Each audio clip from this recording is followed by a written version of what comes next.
शिटेची या सुधीसाठी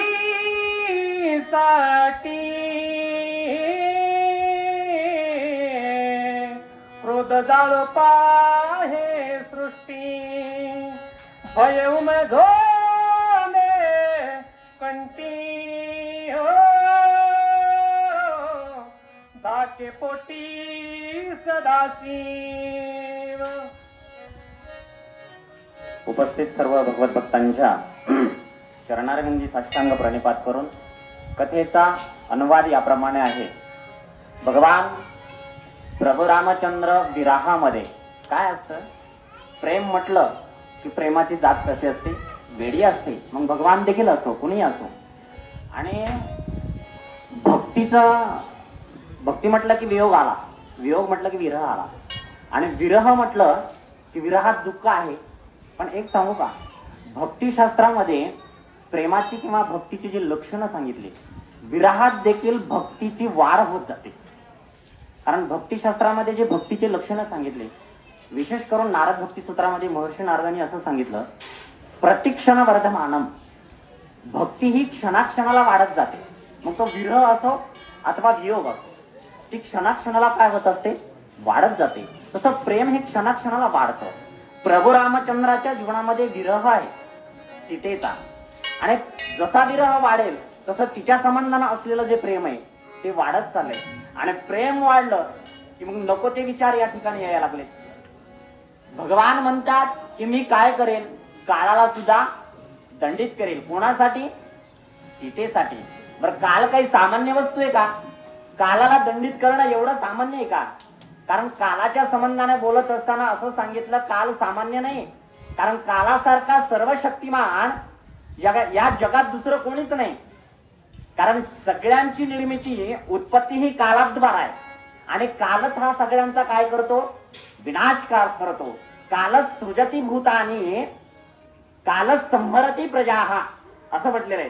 काल सर्व भूतांची निर्मिती करतो आणि तोच काल सगळ्यांचा काय करतो, नाश करतो. कोणाकोणाचा नाश करतो तर कालाची शक्ती सांगितली शांती ब्रह्मेकनाथ महाराजांनी.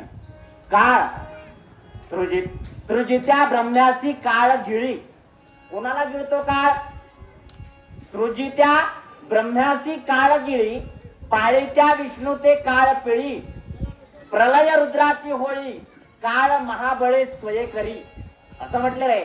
काळ एवढा भयानक आहे, या सृजन करणारा, या सृष्टीचं सृजन करणारा कोण असेल तर तो ब्रह्मदेव आहे, विधाता आहे. पण त्या विधात्याला वेळ आल्याबरोबर काळ गिळतो. आणि या सृष्टीचं प्रतिपालन करणारा भगवान विष्णू आहे, पण त्याला देखील काळ पिळून काढतो, त्याला देखील काळ सोडत नाही. एवढंच काय, महाप्रलय म्हणजे महारुद्राची होळी, काळ महाबळे स्वये करी. स्वतः भगवान शंकराचे देखील तो काय करतो, त्याला देखील संपुष्टो. एवढा काल किती कसा आहे, बलवान आहे. म्हणून कालाच्या बाबतीत असं संस्कृत वचन आहे, काल सर्वत विरोपयती. काल हा कसा आहे तर काल हा चक्रकार फिरतो. जे आज आहे ते उद्या नाही, आणि उद्या असेल ते आज नाही, असं असतं. म्हणजे कालाच्या, आणि एवढा काल बलवान आहे. मला सांगायचं एवढं की एवढा महाबलवान असलेला जो काल आहे, त्या कालाला सुद्धा मी दंडित करेल. कोणासाठी? माझ्या सीतेसाठी. आणि त्या अनुषंगाने त्या विराहामध्ये भगवान प्रभू रामचंद्राला काय झालेलं आहे, क्रोध आलेला आहे. आता दुःख आहे, दुःखामध्ये पुन्हा क्रोध आला, आणि क्रोधान्वित होऊन काळाची देखील भीती वाटत नाही. अशी अभयता, निर्भयता काळाच्या संबंधाने भगवान प्रभू रामचंद्राच्या अंतःकरणामध्ये निर्माण होते. राम काळा भी क्रोध मान, ते कोणी दाके सूक्ष्म, तोंडीचे पाणी गेले पळून, कंपायमान भयभीत. जगाचा मायबाप असलेला भगवान परमात्मा ज्यावेळेस क्रोधान्वित होतो, त्यावेळेस त्याचा जो राग आहे, त्याची जी अनावृत्त झाले, म्हणजे ती झालेली जी वृत्ती आहे, हे पाहिल्यानंतर कोणाला तिळकाप सुटला? अहो, सगळ्यांना भीती वाटू लागलेली आहे. अष्ट दिक्पाल असतील, विशेषतः पंचमहाभूत असतील, राक्षस दानवत ज्या छटछुटकी बात आहे, पण जे अष्टदिक्पाल आहेत, सगळे 33 कोटी देवता आहेत. एवढंच काय, ज्या काळाचं वर्णन मी आता सांगितलं, एवढा महाबलवान असलेला जो काळ आहे, तो काळ देखील असणारा थरथर कापू लागला. एवढा भगवान परमात्मा कोणासाठी क्रोधित झाला? भक्तीसाठी. कारण भक्ती, भगवान कोणासाठीच वेडा होत नाही. भगवान वेडा होता तो केवळ भक्तीसाठी. कारण भगवंताला भक्तिप्रिय आहे. भक्तिप्रियोर माधव हा असं म्हटलंय. भगवान परमात्मा कशातच गुंतत नाही. अडकतो तो कशामध्ये? हा, भक्तीनच तो आपलासा करता. भक्तिविना अवश्य नव्हे, विज्ञाने वा मृदंग नादाने कन्यादान फलात पावे कैसा मृदंग नादाने. मृदा म्हणजे माती, अंगणा म्हणजे स्त्री. मातीची स्त्री दान केले म्हणजे तिचं काही कन्यादानाचं फळ मिळत नाही. भगवान परमात्मा प्राप्त होतो, वश होत असेल तर तो केवळ भक्तीनं होतो, अन्य कशानं होत नाही असं या ठिकाणी आर्यामध्ये सांगितलं.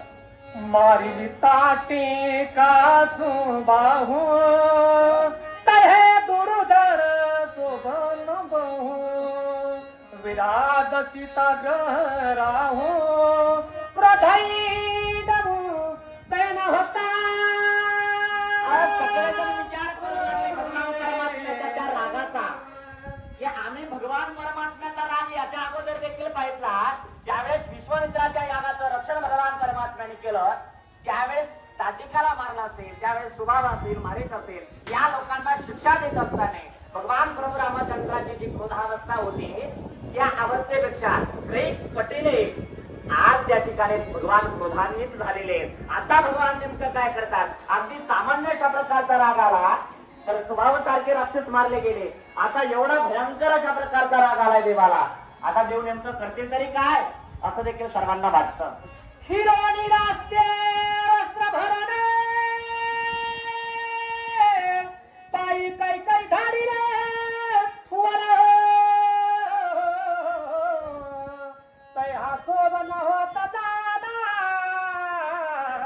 श्री रघुनंदना लागोणी. आज जे काही जाणते लोक आहेत ना, जाणकार, ते विचार करू लागले भगवान परमात्म्याच्या संबंधाने. अरे ज्यावेळेस राजावरती बसायचं होतं, एवढं समोर समोर असणारा सुखाचा दिवस आलेला होता किंवा सुखाचा क्षण आलेला होता, आणि तो सुखाचा क्षण कैकेयी मातेनं हिरावून घेतला. ज्या ठिकाणी वस्त्रभूषण अंगावर परिधान करायची वेळ आली होती त्या क्षणी वल्कले धारण करावे लागले, तरी देखील त्या अशा प्रकारचा राग आला नाही. पण आज भगवान परमात्मा किती क्रोधी झाले याच्या संबंधानं सगळे जाणकार विचार करतात. सामान्याला विचार करता येत नसतो. जे जाणते असतात ना त्यालाच अशा गोष्टी कळतात, आणि जाणकारच या गोष्टीचा विचार करतात. आणि भगवान परमात्म्याच्या संबंधानं जर जाणकार बनायचं असेल, भगवंताला जाणायचं असेल तर ती सामान्याची गोष्ट नाही. त्याच्यासाठी भगवंताला जर जाणायचं असेल ना तर एक जाऊ दे आता. ये खरा में आपण वधिले त्रिसर खर मुशर तयाचा क्रोधी दारुण